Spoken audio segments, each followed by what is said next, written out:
Hello everyone, PC Pick 30 here. I thought I would start a sub-tutorial series on programming GSC, like the basics. It seems that everyone is copy and pasting codes from everyone and all this other stuff, and in reality, it seems that no one knows what they're doing. And to me, I think that programming is not really that hard. So what I would like to do is teach you guys on the simplest way on how to program in GSC. GSC is Central Game Sugar Coding, and it's and GSC comes from the Quake C programming language, which is originally made for the Quake game by ID. If you ever have gone on Call of Duty 4 or something like that and see copyrights to ID, you can know why. Quake is ripped of Call of Duty. Correction, Call of Duty is ripped of Quake, my bad. So, I thought, let's start. The first thing you need to know for programming is, in general, variables, and the types of variables. Now, before we go all technical on things, really, all programming is just instructions, it's logic. That's all a computer has. It's do this or do that. And it just checks things, and it stores data, information, does calculations, does mathematics, does different sorts of things. But people tend to think it's hard because they make it hard. But if you break it down into simpler sections, it's really not that hard in general. So the first thing I would like to do is show the basic data types for GSC, and these are actually applied to nearly any programming language. So the first we'll do is a string.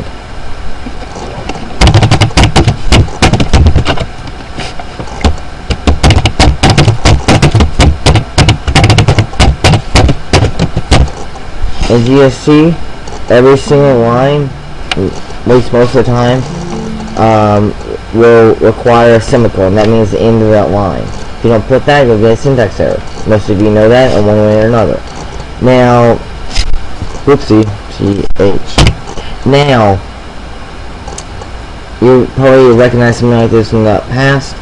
A string, in general, is just text. It's just, that's all it is. It's just text in general. That's all it really is.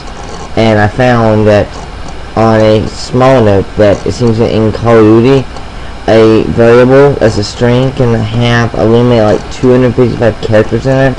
Not sure the exact number, but I do know there is a character limit for a string variable. Now, the next type is a number. That's a number. Setting it to 1, setting it to 5, whatever. Now, there's also, you can have like 66666, or, yeah, that's, you guys know that as a decimal. And programming, that's referred to as a float.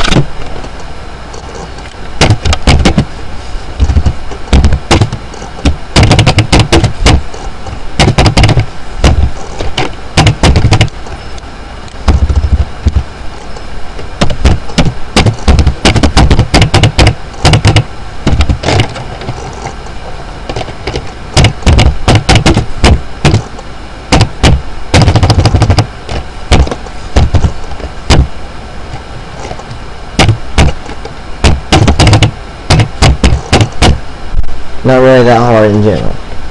Now, a variable in general is like, for example, in algebra, when you were solving for x or solving for y, x equals 1, y equals 5, or something of that sort. But you can think of x and y as variables. They're like a variable. They're like a letter or something of that sort that contains value. Same thing here, but these contain different values. They can contain different types of data. You can also think the same thing when you're doing spreadsheets. A cell might have a string, it might have text, it might have a date, it might have integer, it might have a formula. It all comes together. It's just different terminology. It's really all the same. So you have a string, you have an integer, you have a decimal.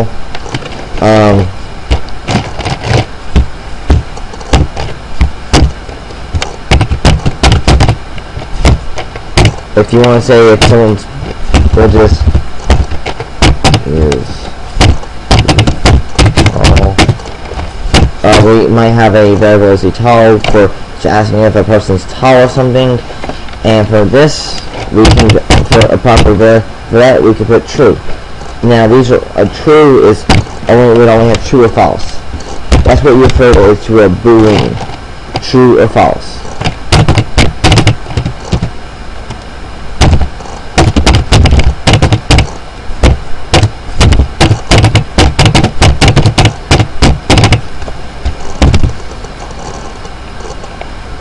Let's see now. I've covered string, integer, decimal, boolean. Let's see.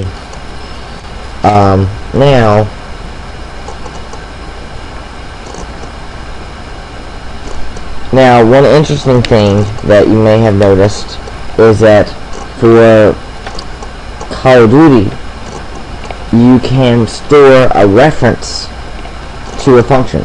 So if we have function ABC or something that has some code there, then we could do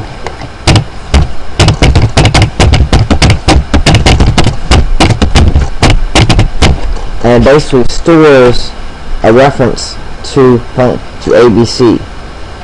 More or less, a reference is a function to run stores, basically saying, is kind of linked now to kind of stores the function ABC.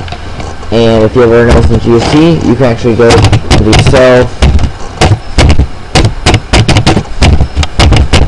and basically what that does is that those brackets mean that that variable contains a function. And it runs that function. So those are commonly used. So that variable can store a function pretty much, and pretty much run it and pass whatever to it. So if you ever notice that, that's really what that is. Not that it's actually very useful for the game and for multiple things. Not going to go into exactly what, but I have seen it is very handy of a function. And if we did not have that, then mod menus, as you know them, would not be possible.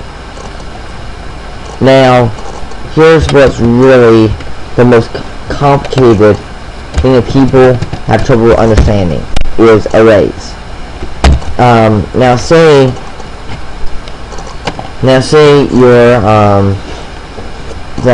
your mother wanted you to go to the grocery store to get some get some food, and you got a list of something. Well, that list is an array in general. So if you have 5 items,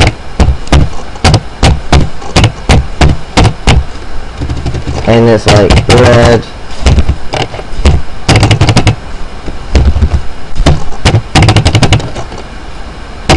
milk, water,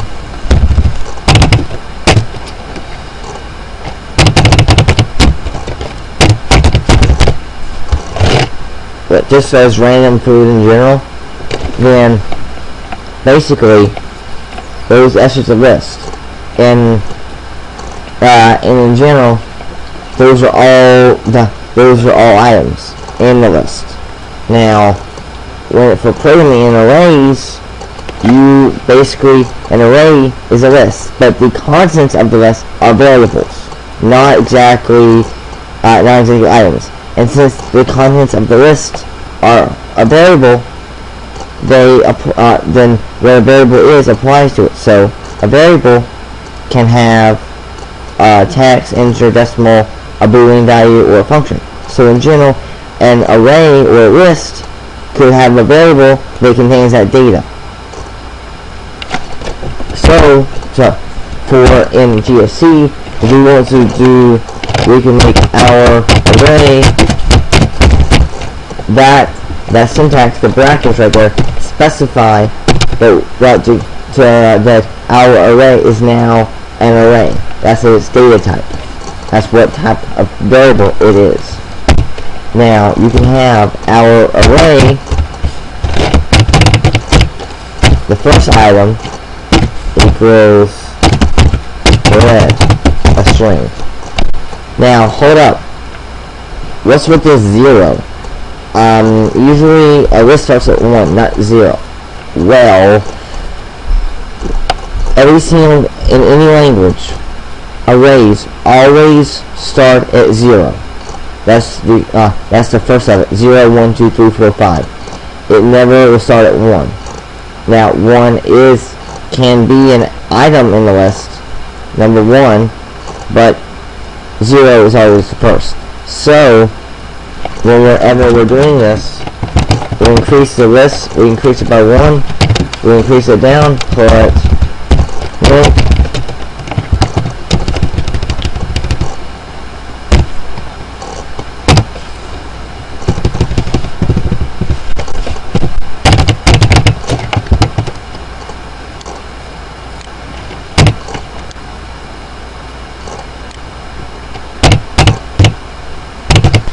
cereal,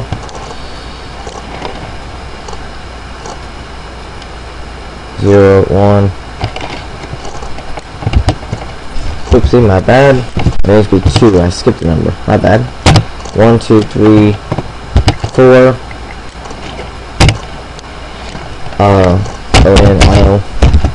O-N.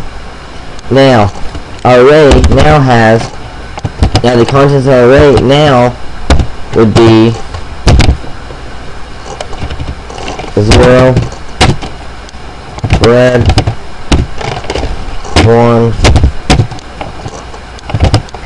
milk, 2, water, 3, cereal, 4, onion. And it starts at 0. The first one is 0. That's really all an array is. And so we added 5. So we added 5 right here. Of course, we can. It doesn't have to be a string. If we want an item, we can read any variable, any type of variable. So, what if we did that? Recognize here, create an array. We have it's an array or a list inside of a list. What we refer to that is as a multi-dimensional. So it has it's a multi-level list. So we have item 5. It's an array or slash list, and it can have items. So that's really how that works. Not that hard, I don't think. Now, there is another concept to an array that I will not go into right now. Possibly into a part 2 of this, because I am kind of running out of time on the YouTube limit here. But this is all really it is. String, integer, decimal, true, false, a function